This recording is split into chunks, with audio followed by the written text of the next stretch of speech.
Hi everyone, once again welcome back to my channel. I hope you people are doing good.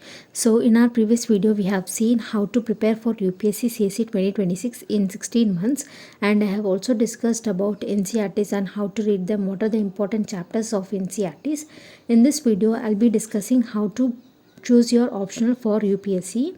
So every time I talk about optional subject, I tell aspirants to choose optional after finishing NCRTs. This is because we have 48 optional subjects including literature. Here to pick one optional subject out of 48, it is very difficult. So to do that, we have to have a little knowledge about the subject that we are going to pick up.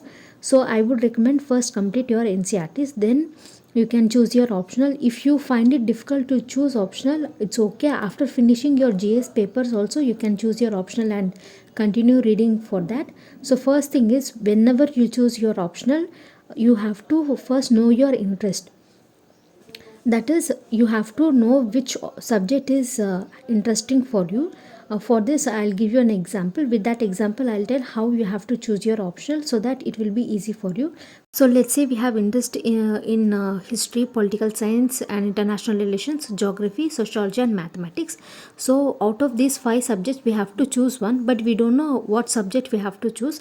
So for that, first see the syllabus of all the optional subjects, and after seeing the syllabus, pick out one book of one optional. For example, let's take history. So for history, as I told, a few books are there for our reference, like NCRTs are there, or we can also go for modern history for spectrum, like that. See the syllabus of optional and pick out one book. If you don't know the book, you can see topper's video and take particular book for particular topic and start reading it. If you find interest, then it is okay. If you don't find interest, please drop out that subject. So here, after reading all these 5 subjects, like after taking a few topics and reading all the 5 subjects, then we will definitely drop one or two optional subjects from the said 5 topics. And after that, after doing that, the second thing is we have to overlap this optional subject with our GS papers. Like we have to see the common things that are given in the both optional subjects.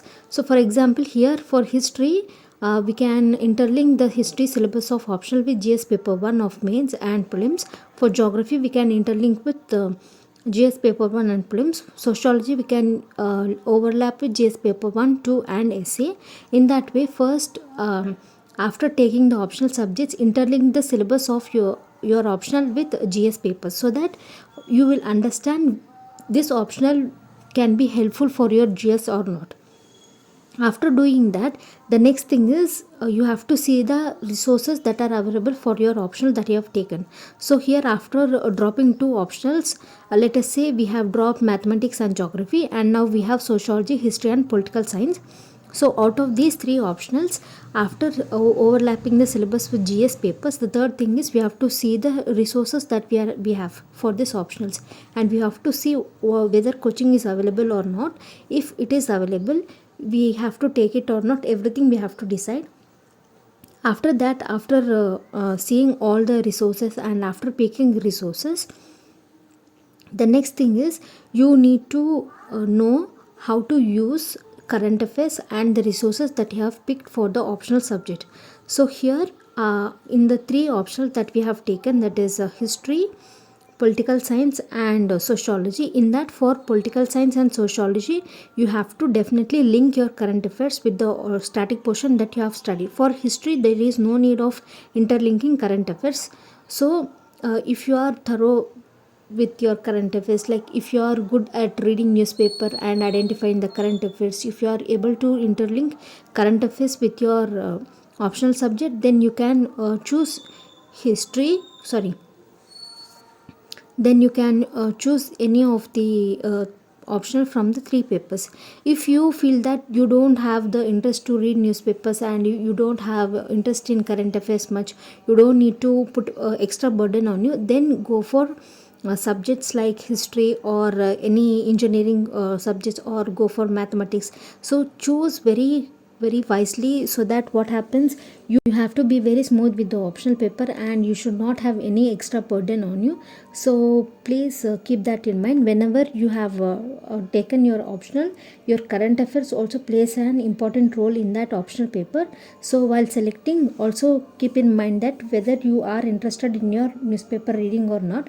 If you are interested and if you are good at your current affairs, then you can proceed further. Otherwise it would be better if you drop that optional which has more scope for dynamic topics. So after this, after identifying your optional and after seeing the resources, immediately you can't identify whether you can relate current affairs for this optional or not. It takes time, but it's okay. As much as time you want, take 2 months or 3 months, but decide an optional that suits you very well. If you are good at your writing skills, like in answer writing, your skills are very good, then you can go for any optional. If you feel that you don't have good writing skill but you are good at flow charts, diagrams, map makings, like that, then you can go for subjects like history, any engineering subjects or literature subjects, because answer writing also plays an important role in mains, you all know that. So whenever you are choosing an optional, try to keep in mind that first you have to have an interest, then you have to see whether a syllabus is related to GS papers or not, and you have to see the resources that are available. You have to interlink that optional with your current affairs. If it demands dynamic portions, then you have to be very choosy, and you have to definitely interlink your current affairs with that optional, and also you have to be good at your writing skills. So keep all these parameters in your mind and choose your optional. It takes time, it takes at least 2 to 3 months of time to choose a correct optional for yourself. So take time, still you have a lot of time to start your preparation. So take time, make it slow, but choose a good optional that suits you well. And now coming to the strategy that you have to start reading your optional. Optional subject can be finished in two methods. First one is daily. If you give 3 to 4 hours of time for your optional preparation, and a few minutes for your revision and few minutes for your answer writing, then your optional can be completed in 9 to 10 months of time with answer writing practice. If you don't want to do it daily, if you want to do it at a time, then after finishing your GS papers, after finishing your main syllabus, then give at least 4 to 5 months of time for your optional.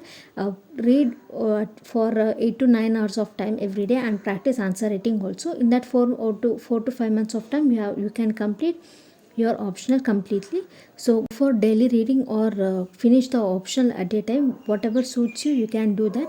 But for choosing your optional, it will take nearly 2 to 3 months of time. This is how you choose your optional subjects. So take it slow, but try to include all the parameters that I have told. I think you have understood what I'm trying to tell.